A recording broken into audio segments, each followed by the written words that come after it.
Deleted ভোটাররা শুধুমাত্র এই একটি কাজ যদি আপনারা করেন তাহলে রাজ্য সরকারের সমস্ত প্রকল্পের সুবিধা পাবেন। ইতিমধ্যেই অফিসিয়ালিভাবে জানিয়ে দিয়েছে মুখ্যমন্ত্রী শুভেন্দু অধিকারী। তো বন্ধুরা, যদি এসআইআর তালিকা থেকে আপনার নাম ডিলিট হয়ে থাকে তো অবশ্যই ভিডিওটি আপনারই জন্য খুবই গুরুত্বপূর্ণ হতে চলেছে। ভিডিওটিতে আপনারা প্রত্যেকেই প্রথম থেকে শেষ পর্যন্ত সঙ্গে থাকবেন এবং নতুন হয়ে থাকলে চ্যানেলটিকে সাবস্ক্রাইব করে পাশের দেওয়া বেল আইকনটিকেও প্রেস করে অল নোটিফিকেশনটিকে বাজিয়ে দেবেন। তো বন্ধুরা, প্রথমত আপনাদেরকে একটি বিষয় জানিয়ে দিই, তারপর আপনাদের কোন কাজটি করতে হবে সেটাও আপনাদের পরিষ্কারভাবে একদম এই ভিডিওতে বুঝিয়ে দেব।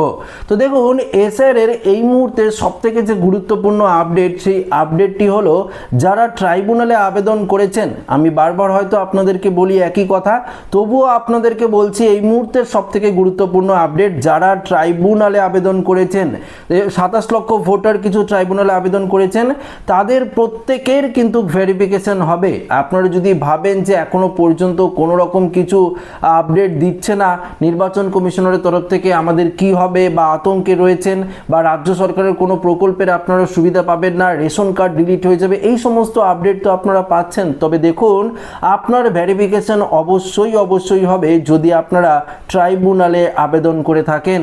তবে দেখুন, অনেকেই ট্রাইব্যুনালে আবেদন করেনি, অনেকেই ভাবছে যে কিছুদিন পর 6 নম্বর ফর্ম ফিল আপ করবে। তো দেখুন, যারা ট্রাইব্যুনালে আবেদন করেছেন তাদের জন্য একটি দারুণ খুশির খবর রয়েছে, সেটিও আপনাদেরকে জানিয়ে দেব। পাশাপাশি দেখুন, এই মুহূর্তে ট্রাইব্যুনালে কিন্তু ভেরিফিকেশন প্রসেস চলছে। আপনারা কি করবেন, ভোটার পোর্টাল যে সার্ভিস রয়েছে, ভোটার সার্ভিস পোর্টাল, সেখানে আপনারা গিয়ে আপনারা কিন্তু নির্দিষ্ট অ্যাপ্লিকেশন নাম্বার দিয়ে স্ট্যাটাসটি চেক করে দেখতে পারেন আপনার নাম উঠেছে কিনা। কেননা এখন সেই যে লিস্ট, অর্থাৎ ভোটের আগে ট্রাইব্যুনালের লিস্ট তো প্রথম এবং দ্বিতীয় লিস্ট প্রকাশিত করা হয়েছিল, কিন্তু ভোটের পর এখনো পর্যন্ত কোনো লিস্ট প্রকাশিত করা হয়নি। হয়তো সমস্ত কিছু ভেরিফিকেশন প্রসেসের পর একবারে হয়তো বা দুইবারে হয়তো সেই লিস্ট প্রকাশিত করা হবে।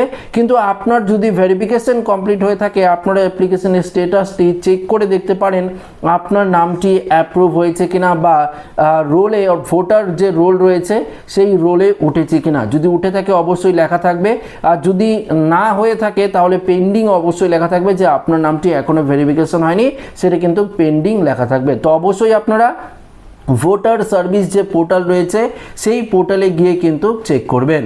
এবার আসছি, যদি আপনার নাম ডিলিট হয়ে থাকে তাহলে আপনাদের কোন কাজটি করতে হবে, তাহলে আপনারা রাজ্য সরকারের সমস্ত প্রকল্পের সুবিধা পাবেন।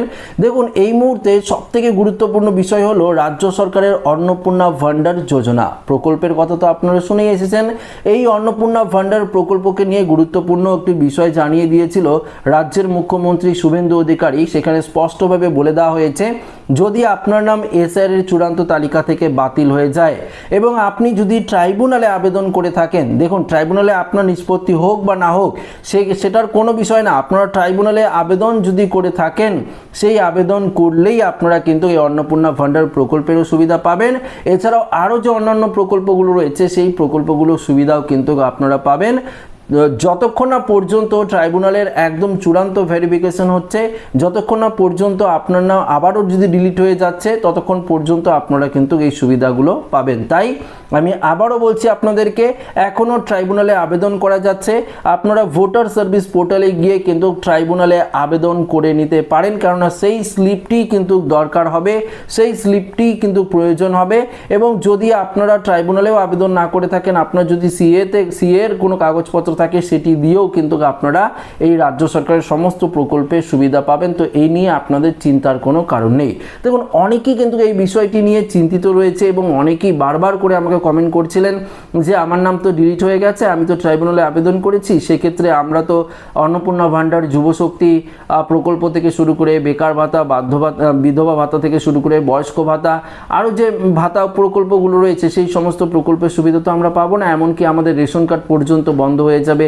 এই আপডেটগুলো বা এই কমেন্টগুলো আপনারা কিন্তু আমাকে বারবার করে বলছিলেন। তবে দেখুন, এই মুহূর্তে সবথেকে যে গুরুত্বপূর্ণ বিষয়, আপনার নাম যদি এসআইআর এর চূড়ান্ত তালিকা থেকে বাতিল হয়ে যায়, আপনাকে কিচ্ছু করতে হবে না। শুধুমাত্র ট্রাইব্যুনালে যদি আপনারা আবেদন করেন, অনলাইনে আবেদন এখনও করা যাচ্ছে, আপনারা দ্বিতীয়বারও করতে পারেন। প্রথমবার দেখুন প্রথমবার কি হচ্ছে, ট্রাইব্যুনালে আবেদন করলে আপনার আবেদনপত্র তখন একবারে সবাই আবেদন করেছিল, আবেদনপত্র যদি একদম পিছনে থাকে আবারও আপনারা দ্বিতীয়বার ট্রাই করে দেখতে পারেন আবেদন হয় কিনা। যদি আবেদন হয়ে যায় বা যারা ট্রাইব্যুনালে আপনার ভেরিফিকেশনগুলো করছে তাদের কাছে যদি সর্বপ্রথম আপনার অ্যাপ্লিকেশনটি চলে যায়, সেক্ষেত্রে আপনার ভেরিফিকেশনটি কিন্তু খুব সহজেই হতে পারে বা দ্রুত হতে পারে। তাই আপনারা আবারও কিন্তু ট্রাইব্যুনালে আবেদন করার চেষ্টা করতে পারেন। তবে দেখুন, সবথেকে আরেকটি গুরুত্বপূর্ণ বিষয় হলো, যারা ট্রাইব্যুনালে আবেদন করেছেন তাদের যাদের এখনো পর্যন্ত ভেরিফিকেশন কমপ্লিট হচ্ছে না বা দেখা যাচ্ছে কিছু ছোটোখাটো সমস্যার জন্য আপনার প্রসেসটি করা যাচ্ছে না, সেক্ষেত্রে কিন্তু আপনাকে হিয়ারিংয়ের নোটিশ পাঠানো হচ্ছে। সেই হিয়ারিং কোনো কিছু নয়, আপনাদের কোথাও যেতে হবে না, অনলাইন মারফত কিন্তু হিয়ারিং প্রসেস হবে। একটি ইমেল আইডি দেওয়া হচ্ছে এই নোটিশের মধ্যে, সেই নোটিশটি বিএলও আপনার বাড়িতে নিয়ে যাবে। সেই ইমেল আইডিতে কিন্তু আপনারা ডকুমেন্ট অ্যাটাচ করে কিন্তু দিতে পারেন। সেই ক্ষেত্রেও আপনার ভেরিফিকেশনটি তারা আবারও কিন্তু করে দেখবে যে আপনি প্রকৃত বৈধ নাগরিক কিনা। তবে একটা কথা মাথায় রাখবেন, আপনি যদি প্রকৃত ভারতের নাগরিক হয়ে থাকেন, পশ্চিমবঙ্গের বাসিন্দার হয়ে থাকেন, তাহলে অবশ্যই আপনার নাম ডিলিট হলেও কিন্তু আপনার নাম এসআইআর এর তালিকায় অবশ্যই উঠবে, ভোটার লিস্টে উঠবে। কিন্তু যদি আপনারা অনুপ্রবেশকারী হয়ে থাকেন, আপনার রোহিঙ্গা হয়ে থাকেন, বার্মা হয়ে থাকেন বা পাকিস্তানি হয়ে থাকেন বা আফগানিস্তান থেকে এসে থাকেন, আপনারা যদি অনুপ্রবেশকারী হয়ে থাকেন, তাহলে কিন্তু দেখুন এই মুহূর্তে নতুন মুখ্যমন্ত্রীর তরফ থেকে স্পষ্টভাবে জানিয়ে দেওয়া হয়েছে আর কারো রেহাই পাবে না।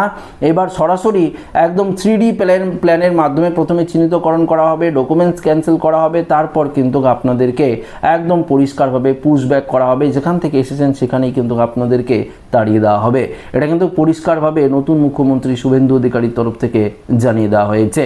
তো আশা রাখবো এই ভিডিওটি প্রত্যেকের ভালো লেগেছে। ভিডিওটি ভালো লাগলে লাইক করবেন, আমাদের সাথে শেয়ার করবেন, নতুন থাকলে চ্যানেলটিকে সাবস্ক্রাইব করে আমাদের সঙ্গে জুড়ে থাকবেন। ধন্যবাদ।